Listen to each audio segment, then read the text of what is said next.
saudara, saya selalu katakan pada kita bahwa dalam hidup ini sebenarnya kita terikat dengan di luar kita, tapi juga dengan Tuhan. Karena itulah ketika Tuhan ditanya, sebenarnya mana hukum yang terpenting? Yesus saya simpulkan dalam dua hal, tujuan pada Tuhan dan sesama. Kasihi Tuhan dengan seluruh hati, jiwa, akal budi, sesama seperti diri sendiri. Jadi semua ada standarnya saudara, tapi untuk Tuhan itu totalitas, sesama standarnya ada. Artinya begini saudara, bahwa hidup kita ini terikat dengan orang di luar kita, tapi juga terikat dengan Tuhan. Jadi kita bukan orang yang hidup sendiri. Setuju saudara? Tapi yang jadi persoalan bagi kita seringkali adalah ketika yang di luar kita ini nggak searah dengan kita, nggak sejalan dengan kita, nggak sepikiran dengan kita, maka membuat kita terpancing untuk marah. Jadi marah itu terjadi karena apa? Karena kita dihadapkan pada hal-hal yang tidak cocok dengan apa yang kita sebut standar bagi kita. Karena itu hari ini saudara, saya ingin ajak kita belajar dari Alkitab, jangan marah. Wow. Saya kira katakan jangan marah, pasti mengatakan, masa sih nggak marah? Masa nggak boleh marah? Yesus aja pernah marah. Nah, nanti kita belajar ya. Kita belajar. Karena ada orang nyamain sama Yesus dia soalnya. Kalau Yesus marah, saya juga ingin marah ya. Jadi padahal Yesus, saudara-saudara kan gitu kan. Tentu argumentasinya sangat berbeda. Mari kita belajar. Dari Daud, di Mazmur 37 saudara, saya fokus hari ini dari Mazmur 37.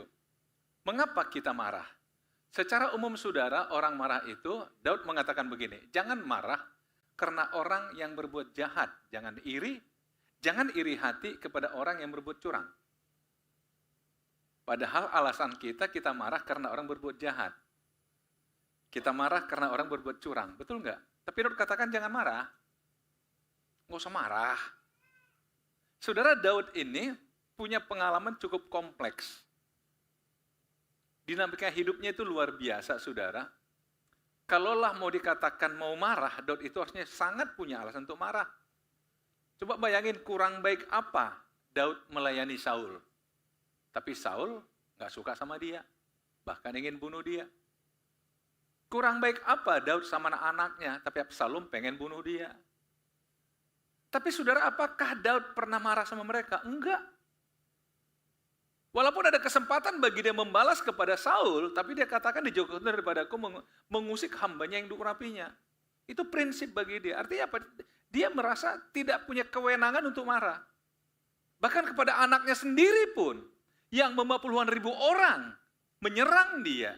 Prajuritnya katakan, kita lawan aja, kita ini kan sudah terlatih berperang. Tapi Daud kata, enggak, dia anak saya, jelek-jelek anak saya. Saudara, bahkan ketika Absalom mati, dia meratapi berhari-hari. Saudara-saudara, maka dia katakan jangan marahlah. Jadi kalau nasihat ini disampaikan oleh Daud, jadi saudara jangan katakan kita juga masih manusia. Daud juga manusia, saudara. Dan ada banyak pengalaman anak-anak Tuhan dalam Alkitab sengaja dicatat untuk memberikan bukti bagi kita.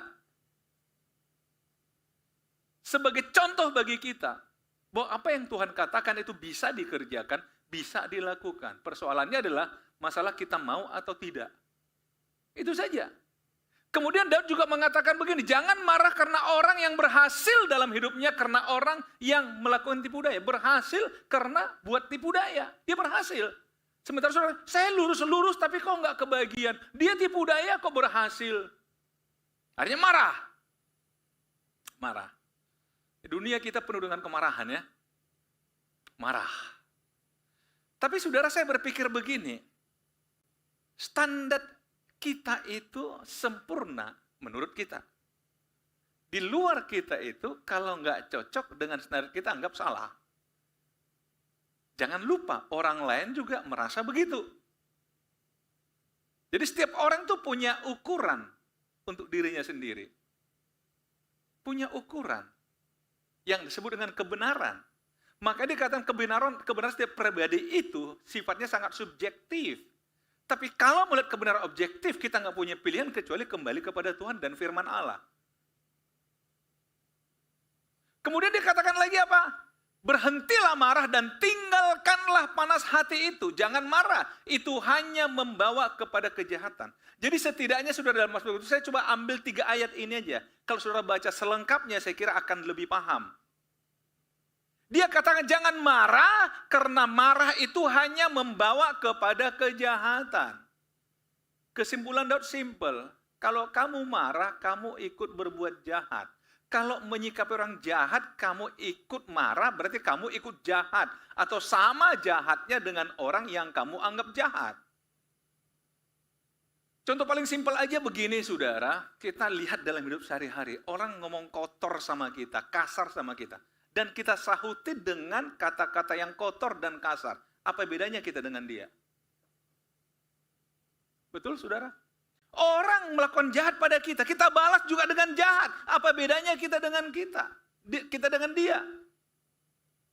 Kita udah punya kesimpulan simpel aja. Itu hanya membawa pada kejahatan. Apa ada marah nggak jahat, saudara? Coba kasih saya contoh. Saya sih marah, tapi saya nggak jahat. Kembali tadi, seperti Yesus saya. Nyama-nyamain. Yesus aja marah kok, masa kita nggak boleh? Itu Yesus. Anda bukan Yesus.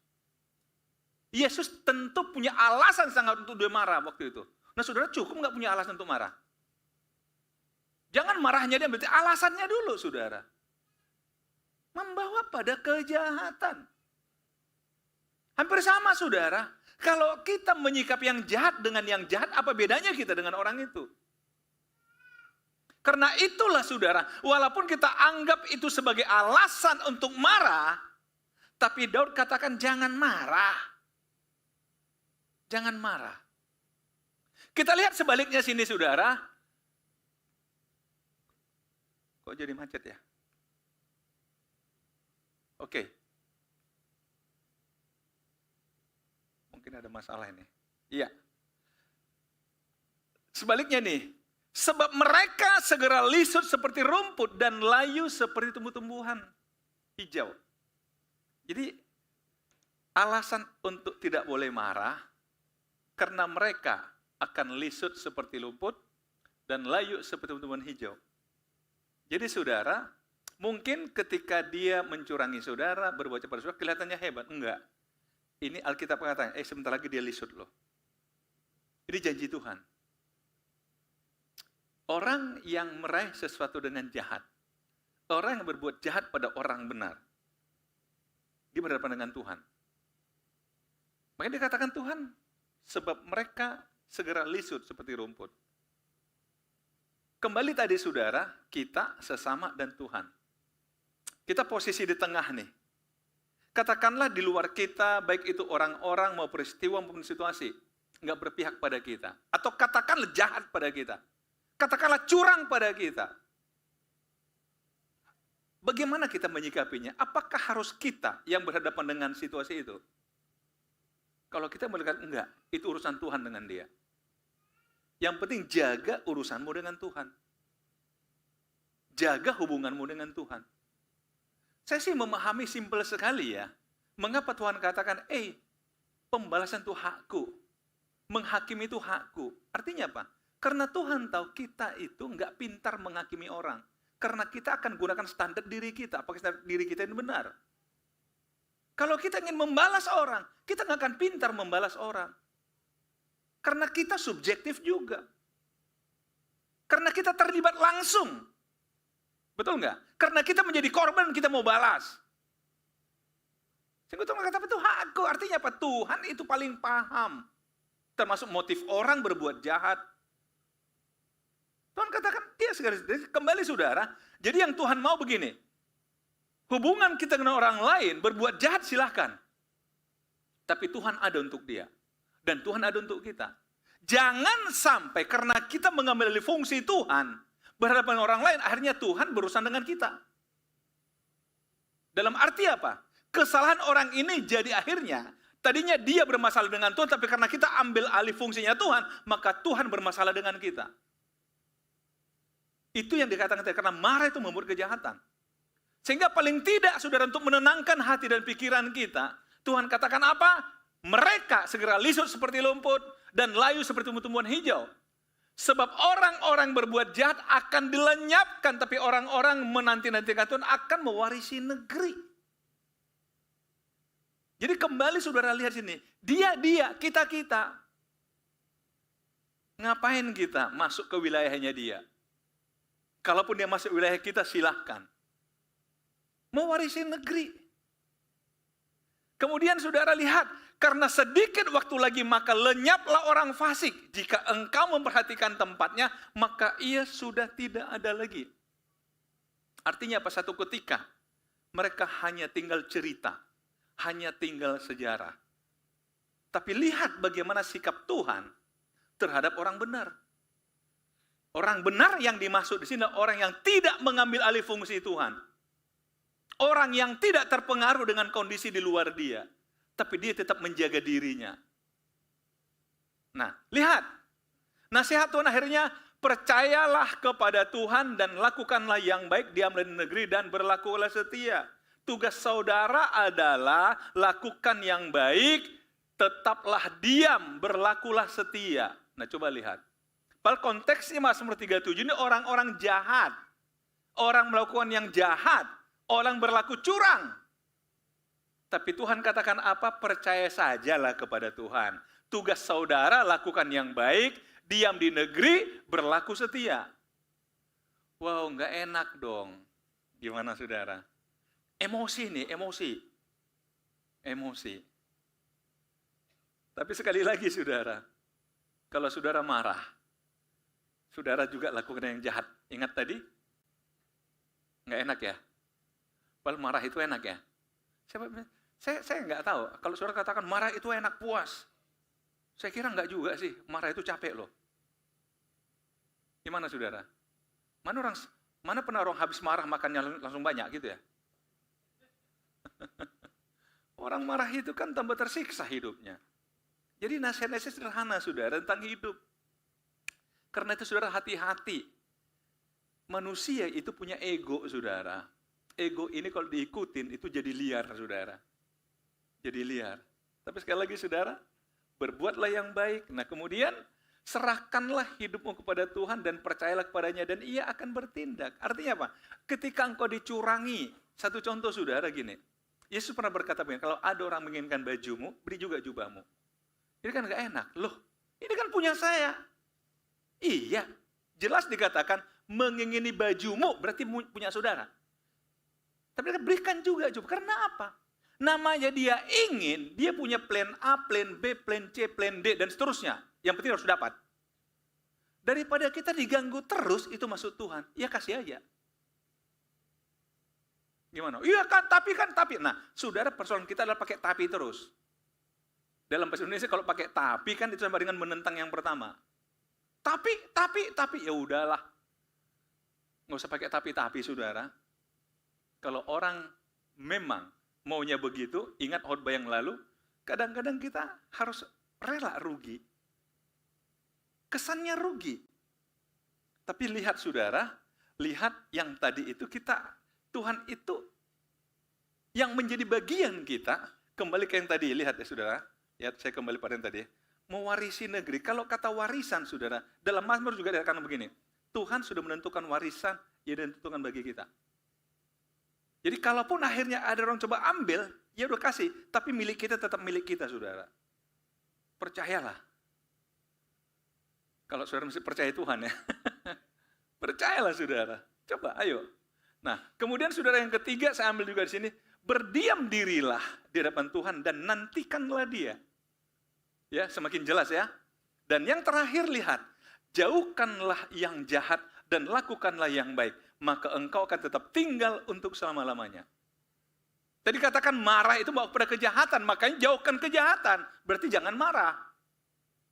Jangan marah saudara. Jauhkan kejahatan. Saudara-saudara, saya percaya kalau saudara gunakan waktu untuk refleksi diri. Katakanlah saudara pernah marah karena menyikapi sesuatu. Biasanya anak Tuhan, kalau dia marah dia nyesal.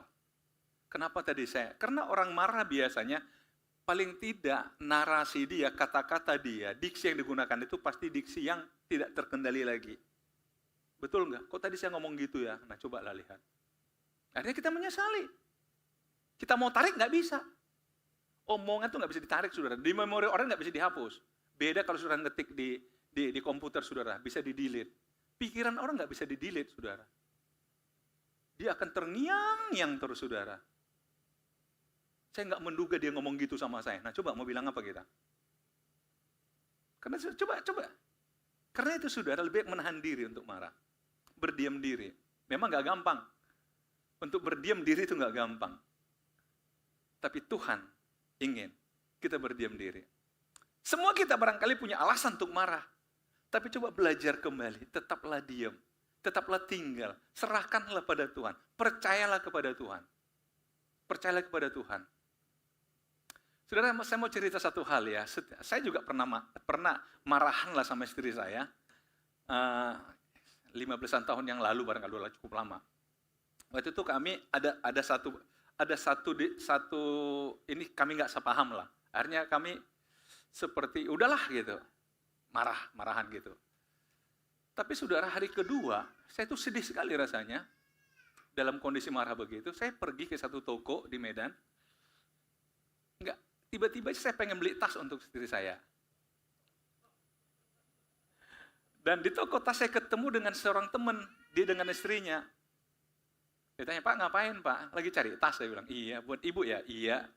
Malah dia bantukan saya carikan tas itu. Istrinya bantuin. "Pak, ini aja, Pak. Ini bagus, Pak. Ibu-ibu pasti senang, Pak, yang begini, Pak." Ya udah, saya belikan. Saya bawa pulang ke rumah. Masih dibungkus gitu ya. Kemudian saya bawa ke rumah, saya ambil satu kertas. Saya tulis pakai tangan.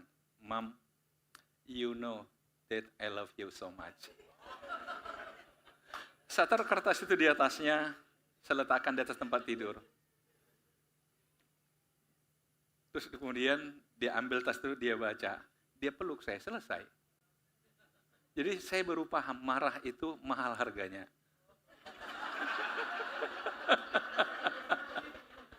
Ibu-ibu setuju? Jadi kalau marah harus beli tas. Wah, setuju banget ibu-ibu nih hari ini ya. Saya curiga sampai rumah dengar tuh.